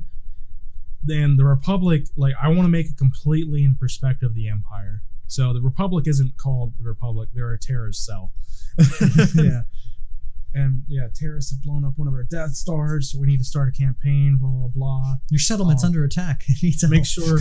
sure you fortify, the bases on certain camps, and you can like design and build your own bases on like different planets. Like Okay. you go to Hoth and you build like after you take out the shield generators, you're there on Hoth after all the battles happening. Like, all right, well, this is the rebel base, so what we're gonna do is we're gonna gut it and make it a new Empire base for the Empire. So, what are your choices? What are your designs? And I think that'd just be a really fun game. Awesome, man. Awesome. Well, thank you for taking the time out to talk to me. If you've made it this far in this video, thank you for watching. Do you have anything you want to plug? Yeah. So Max and I actually Twitch together a lot. You should stop by his stream and Hey, plugging it for my me. stream, and and come hang out with us and talk to us in person. We have a lot of fun. I also want to plug my our YouTube channel. Again, it's Retrograde down in the description below. Thanks, Max. And What is the what's your I mean, I know your Twitch handle, but so they know, what's your Twitch handle? oh yeah, so I am Chad Assassin on Twitch, the Alpha Chad Assassin. That's how I go by. Yes, the name is a meme. It's a joke, but I like to have fun. So Okay, cool. come by. I play anything and everything. I will play any game except for League of Legends because that's not a game. And Oh man. But awesome. Okay. I'll also have all my links down below. You guys can follow me on TikTok, Instagram, Twitter. follow him on TikTok. Look at his Etsy. He's making cool stuff. Yeah, follow me on Etsy too. Yeah, or He'll not follow make me. things that nobody else makes, and you're like, wow, I never thought I wanted or needed it. But I'm telling you right now, you need it. Alex Okay. is just hyping me up automatically, man. He's like, I don't even need to plug any of my stuff. He's just like, You go got to a, his you stuff got a and do it. PS4. You're tired of the bland old PS4 face. Well, throw that to Max. Mail it to him. He'll paint it. He'll customize it. What Oh, theme yeah. you want it? You want it to be an LEDs, R2D2 theme? all Done. that, all the He'll jazz. do it. Yeah, no, honestly though, if anybody does have a PS4, I've been really wanting to customize one. So let me know. Let me know. But yeah, He'll do it for Xboxes. He does Switches. I don't know if he does PC cases, but he might. I want to. But he I wants to. Boom. PC customization. He's got it all covered. Look at his links. Look at his Etsy. It's right there. Do it. Make Do it your now. dreams come true. Well, all right, guys. Thank you again if you've made it this far in this video. And as always, may the force be with you, and I'll catch you in the next video. And also with you. And also with you.